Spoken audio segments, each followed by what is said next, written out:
Oi, meu nome é Vanessa Jorge e eu sou apresentadora do canal Curiosidades de Cemitério. Se você não é inscrito nesse canal, já se inscreva, aperte as notificações e o sininho para que você não perca nenhum conteúdo desse canal. E me ajuda, viu? Porque eu sou nova aqui e você sabe como que é, né? Então, eu vou começar a contar um conto que se chama Cemitério da Meia-Noite. Parte 1, O Desafio. A cidade de São Veríssimo era pequena, cinzenta e esquecida, cercada de morros cobertos de neblina e estradas mal cuidadas. Era o tipo de lugar que não aparecia em mapas turísticos, nem mesmo no GPS. E talvez fosse melhor assim, porque no alto de uma colina coberta por árvores retorcidas havia um lugar que todos evitavam, o cemitério antigo. E dentro dessa cidade, um rapaz, um estudante de arquitetura, que o nome dele era Lucas, ele foi estudar nessa pequena cidade. Só que, como todo rapaz de cidade grande, ele nunca acreditava nesses contos, porque ele mesmo dizia que isso era coisa de gente velha. E nessa cidade ele tinha seus dois melhores amigos, que eram a Rafa e a Clara. Então eles fizeram entre eles um desafio. Desafiaram o Lucas. Eu te desafio a você ficar pelo menos 1 hora nesse cemitério abandonado. Ele pegou e aceitou na hora, né? Porque pra ele, aquilo é um conto, isso daí é coisa de bobo. Aí o que eles fizeram? Às 23h40 da noite, eles foram nesse cemitério antigo, pularam um muro e adentraram dentro desse muro. Dentro desse cemitério, desculpa. Aí foram até o centro ali do cemitério. Aí quando deu meia-noite, a Rafa e a Clara viraram para ele e falaram assim: olha, agora você vai ficar aqui, você tem que ficar aqui 1 hora e você tem que provar pra gente que aqui não existe nada.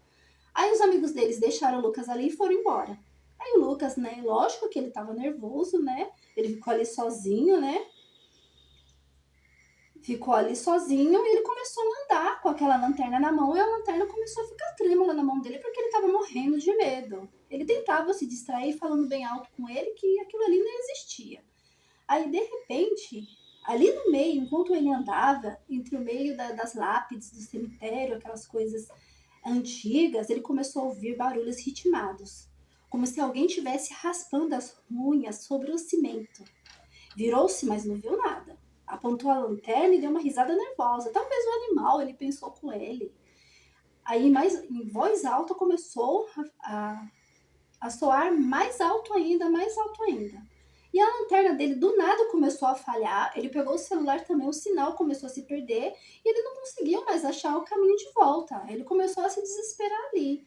Quando ele olhou, é como se a geografia do cemitério tivesse mudado, bloqueando as saídas e tinha virado um labirinto. É como se ele estivesse no jogo. E foi quando ele viu uma figura coberta por um véu preto, flutuando, as mãos esqueléticas estendidas onde deviam estar os olhos. Só o vazio, e ela sussurrava: Lucas. Aí o que foi que aconteceu? Lucas não conseguia se mover. A figura encapuçada flutuava lentamente, sem fazer som, exceto pelo seu sussurro cortante e que dizia o seu nome: Lucas. A cada passo dela, ou quer que fosse, a temperatura caía. O ar se tornava mais espesso, difícil de respirar. A lanterna finalmente morreu, mergulhando-se em uma escuridão que parecia viva. O breu não era apenas a ausência de luz, era a presença de algo. Ele recuou às cegas, tropeçando em raízes, túmulos quebrados, até cair sobre uma lápide coberta de limo. Apalpando o mármore frio, limpou com a manga da jaqueta e leu sobre a luz fraca da lua que lutava para atravessar as nuvens. Família Santiago, 1842-1861. Vítimas do julgamento de São Veríssimo. Aquilo fez o seu estômago revirar. Julgamento? Nunca tinha ouvido falar disso, mas teve um tempo para pensar. Ao levantar-se, notou algo estranho. As árvores ao seu redor não eram as mesmas. Os túmulos estavam novos. O portão do cemitério brilhava como ferro recém-forjado. O túmulo parecia mais vivo, mas de uma forma distorcida. Foi quando entendeu. Ele não estava mais no presente.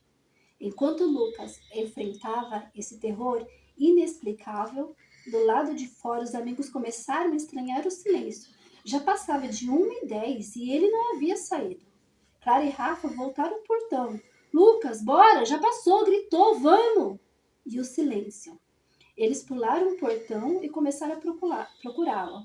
Mas o cemitério parecia maior. As lápides não batiam com a disposição de antes. E o celular de Rafa, que ainda funcionava, registrava o estranho. Eram 3h47 da manhã. Dentro das dimensões em que estava preso, Lucas ouviu coros distantes, cânticos em latim, vozes de crianças chorando, correntes se arrastando.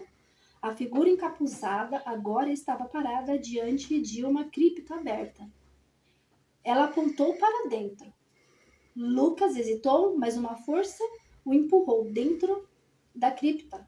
Viu gravuras nas paredes, rituais, corpos queimados, crianças sendo levadas por homens mascarados. E no centro do símbolo, um símbolo antigo que ele não conseguia identificar. Foi ali que ele viu seu próprio rosto esculpido entre as vítimas, com a data 18 de agosto de 2025. A data de hoje, ele falou para ele mesmo, não, essa data é de hoje. A maldição do cemitério da meia-noite não era aleatória, era cíclica. A cada 30 anos, um novo desafiante era escolhido, levado por engano ou destino. Despertar os mortos e São Veríssimo, todos que desafiavam os antigos ritos acabavam, parte deles. E o nome de Lucas não fora só um sussurro por acaso. Ele já havia estado ali antes, em outra vida, na fogueira, no julgamento. E agora voltava ao seu lugar de origem. Isso é para vocês verem que não é para a gente ficar brincando com as histórias e achando que nada vai acontecer com a gente. Então, Lucas voltou para o seu julgamento, ele voltou no passado e ele aprendeu que por mais ridículo que seja uma história em uma cidade, aquilo se revirou contra ele. E do passado, do presente, ele voltou ao passado. Se você gostou dessas histórias, todo dia eu vou estar aqui contando uma história diferente para vocês. E não esquece, viu? Se inscreve no canal, manda um joinha, dá uma morcegada aí para me ajudar, para que mais pessoas conheçam o tipo de trabalho que eu faço, tá bom, gente? Beijo e até amanhã!